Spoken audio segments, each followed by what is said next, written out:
So when an actor says that a sequel isn't going to be as funny as the first one, is it bad as a warning sign or good the fact that the actor has honesty?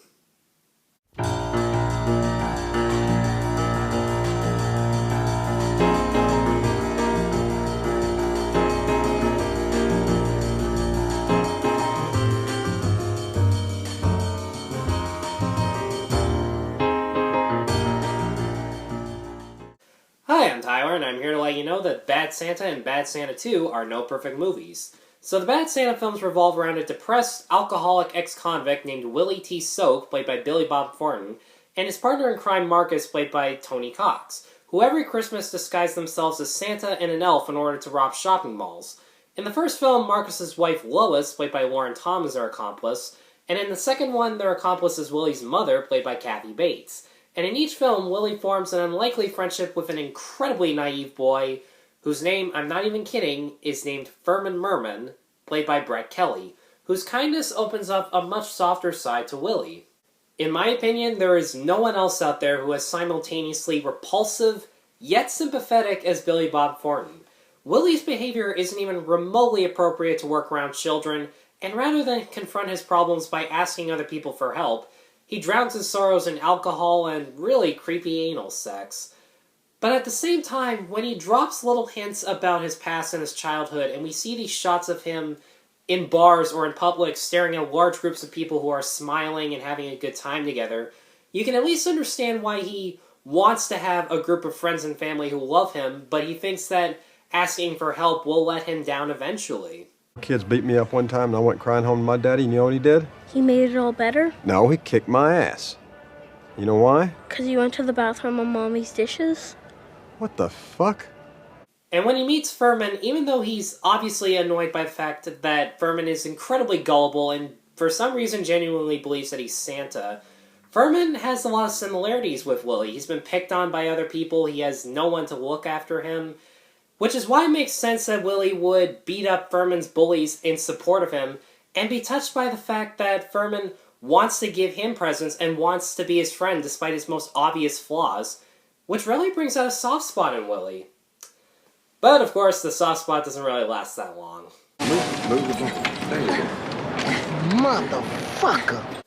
Not to mention, Billy Bob, Tony Cox, and in the second one especially, Kathy Bates all have such good comedic chemistry, such good deadpan comedic timing and delivery that make even the most predictable insults sound just hilarious. What, you shat me out of your womb? You're my fucking mom now? I don't need any goddamn lectures out of you. I know how to keep a low profile, thank you.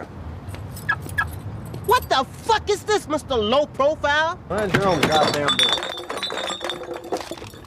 With Tony Cox, even though there's a lot of obvious height jokes, I think it's since he hypocritically criticizes Willie for taking advantage of Furman, even though he's willing to kill people in order to keep low profile. I think what makes him funny is the fact that he has to go through all this misery of having a drunk jackass for a partner. And Kathy Bates, not only is her timing spot on, but she just looks and sounds like she's having so much fun being a total bitch that it's hard not to laugh along with her. If you don't make it, son, I got a cigar box make a nice casket. In the first film, director Terry Zwigoff and composer David Kitte create an atmosphere that feels distinct from other Christmas movies, because even though it's set in Phoenix, there's no snow, people are wearing shorts in December, the set decorations like the Christmas trees, the lights, the Jesus decorations, and the Santa and elf costumes, along with Kitte's soundtrack, make you genuinely believe that this movie does still take place during Christmas.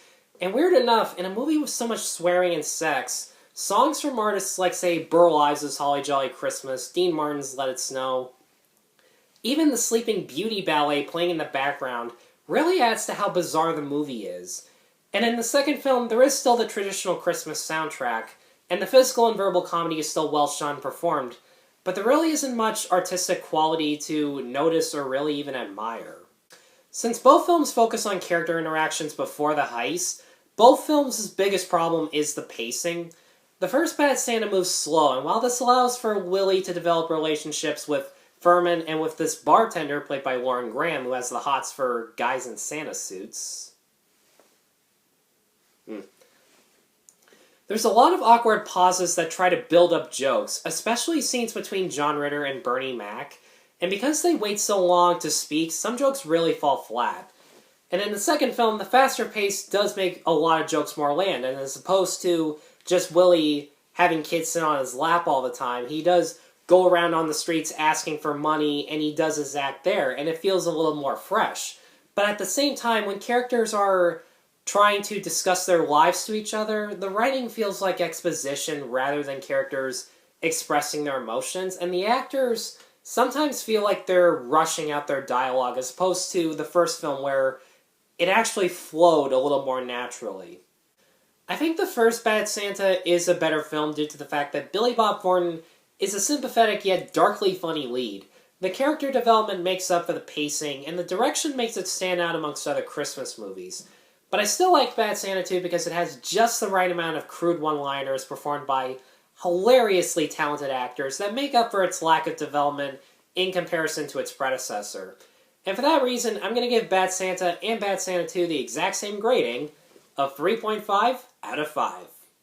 Guys, thanks as always for watching. Be sure to like, subscribe, check out my other reviews at NoPerfectMovie.com, and stay tuned tomorrow for my next Christmas review of none other than National Lampoon's Christmas Vacation.